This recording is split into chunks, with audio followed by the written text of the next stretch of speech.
नमस्ते म यहाँ आइसकेको छु ल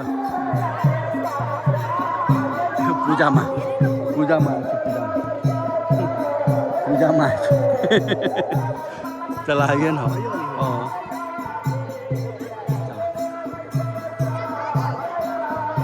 आऊ न आऊ आऊ न आऊ न खिचिदिन्छु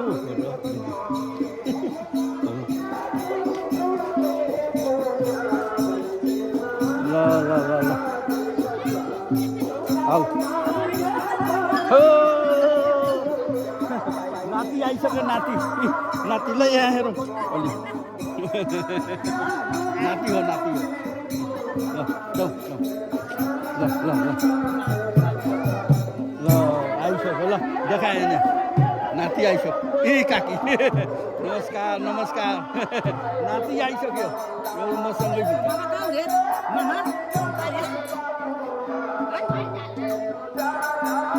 पूजा हेर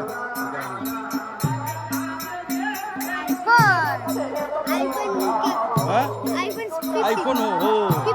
आइफोन 15 हो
थाहा छ ल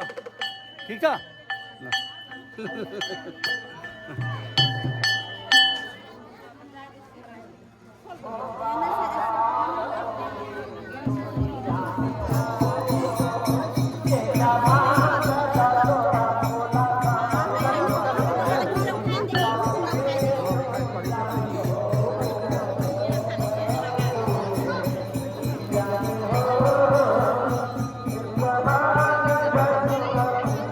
नमस्कार नमस्कार कहिए नमस्कार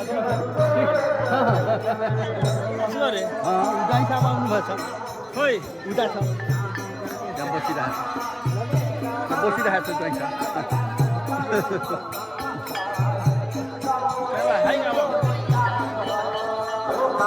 ओहो नमस्कार नमस्कार नमस्कार नमस्कार सबको खिचिदिन्छु ल गयो देख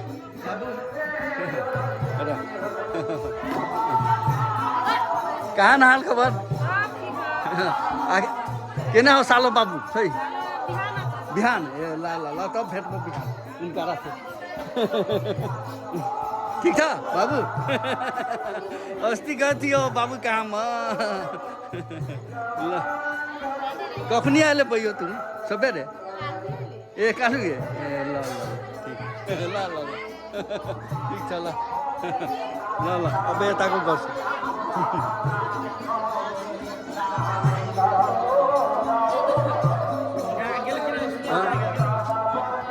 बुझ्नै रहलो त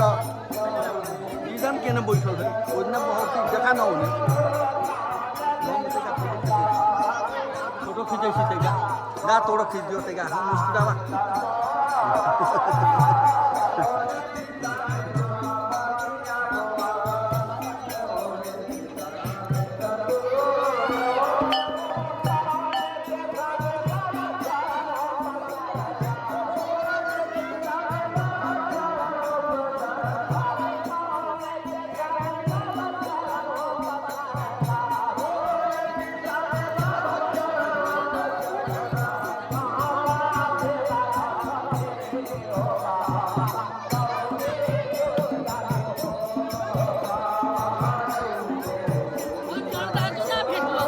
तैका हेर्नु देखौँ फोटो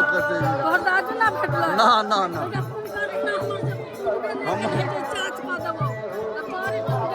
नंबर में नंबर है ना नंबर बोलूँ हम ओकरा से करवाइसी रहू भाउजू से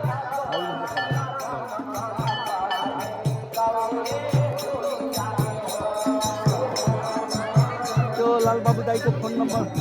गलत लाल बाबू दाई ना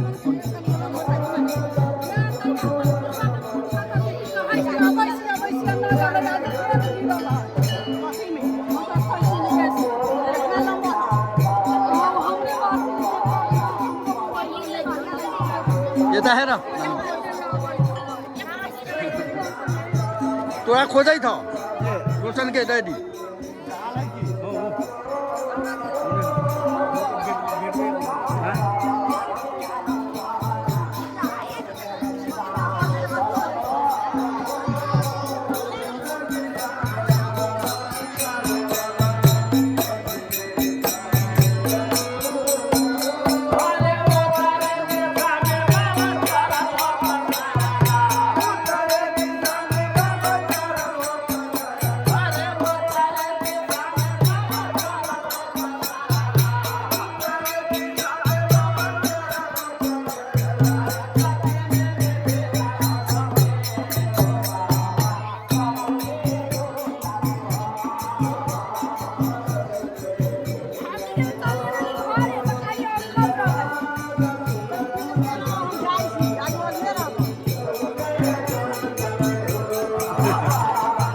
काकी ताके न तेका तोरो बाटो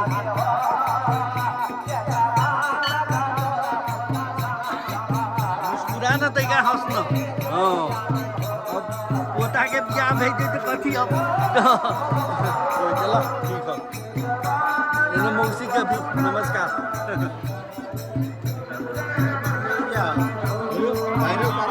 हो पर्ने हो त के ल दुल्हे राजा को अलि मुस्कुराऊ न हे तेरी के हँसुल्यो अनुहार अलि यताबाट हेर यसो ठिक छ अलि हाँस त दैया सँग ल ल ल ल ल ठिक छ ल हेर यता ठिक छ ए हेभी छ ल ल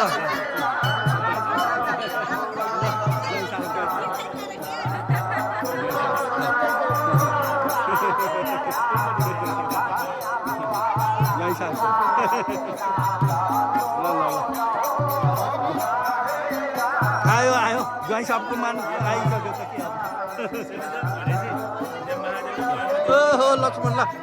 नमस्ते नमस्ते के छ बाबु ठिक छ ल ल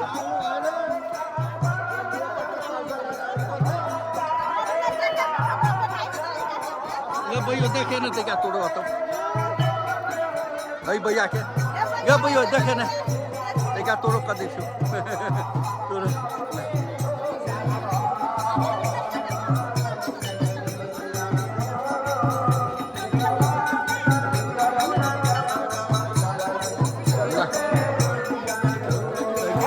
हंसमुख रहू ना फोन ना ऐसी आई फोटो में कंडू आई ना आई का हंसमुख है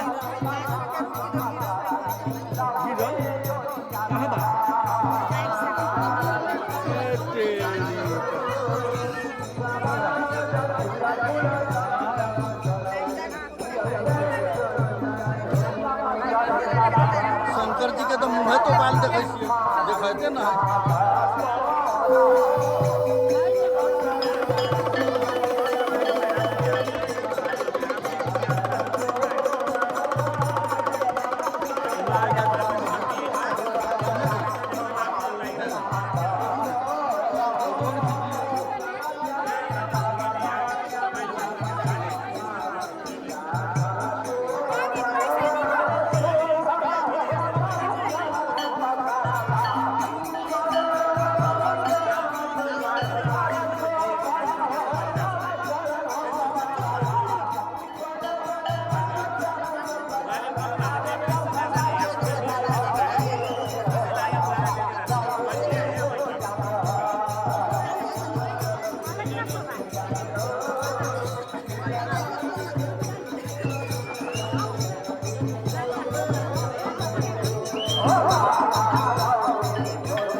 क्या है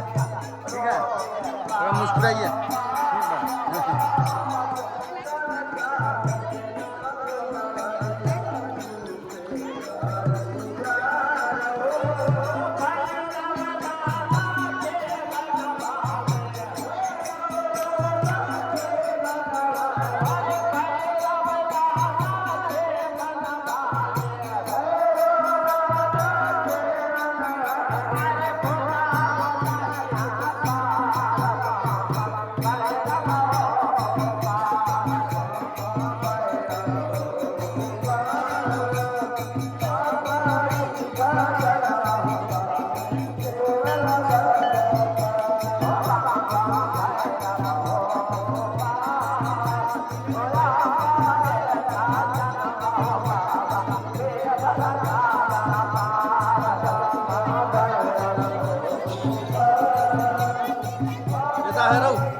दुईजना सँगै हौ ल दिदी बहिनी अनि आमा ल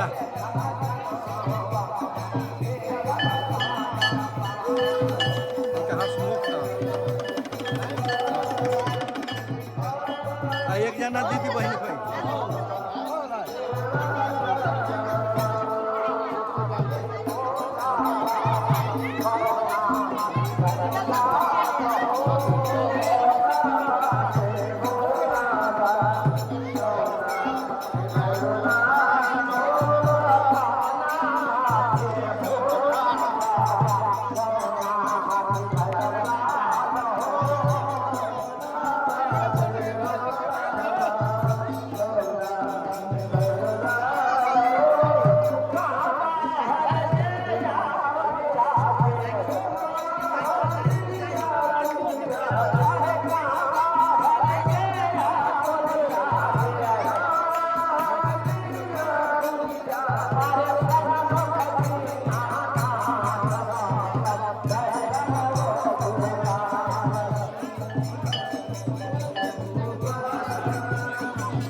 खोइ हो ल ल ल यता हेरौँ त नानीहरू यता यता हेरौँ न ए तेरिका पुरा युट्युबमा आउँछ त सबै ल हेर यता हेर युट्युबमा आउने हो त आछ अलि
नानीहरूको अलि हाँसो त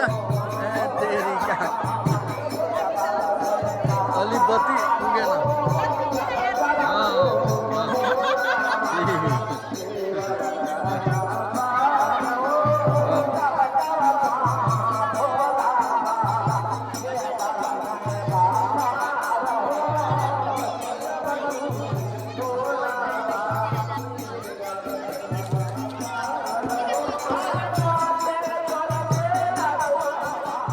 शंख बजाइए ना थोड़ा शंख बजाइए थोड़ा इसमें आना पड़ेगा ना हाँ बजाइए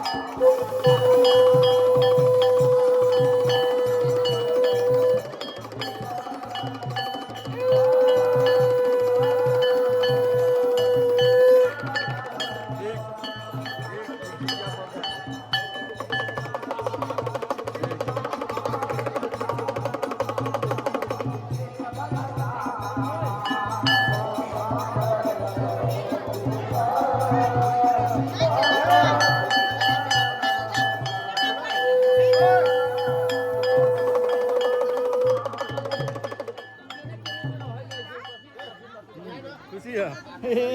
कखनी आले अजय साहब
नमस्कार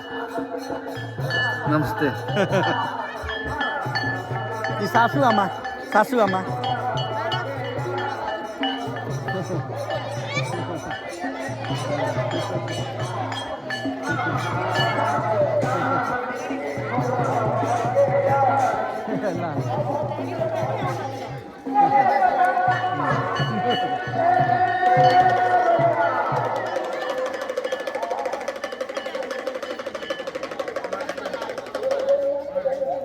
एकजना अरू नि रहले सँगै जय साहब सँगै एकजना अरू जय साहब हो जय साहब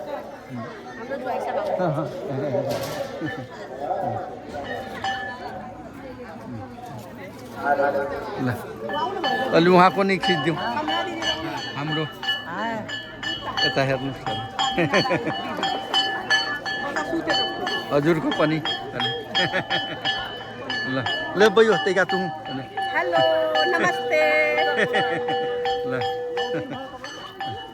उता बहिनी तू कति ब्लॉग बनाइद बा अँ दिदी यता सुन्दैन उहाँ त नमस्ते ल ठिकै छ blog बनिरहेछ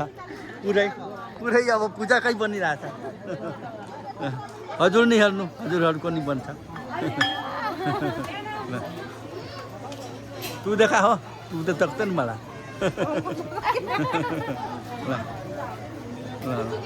Tapos ko ang sapugan.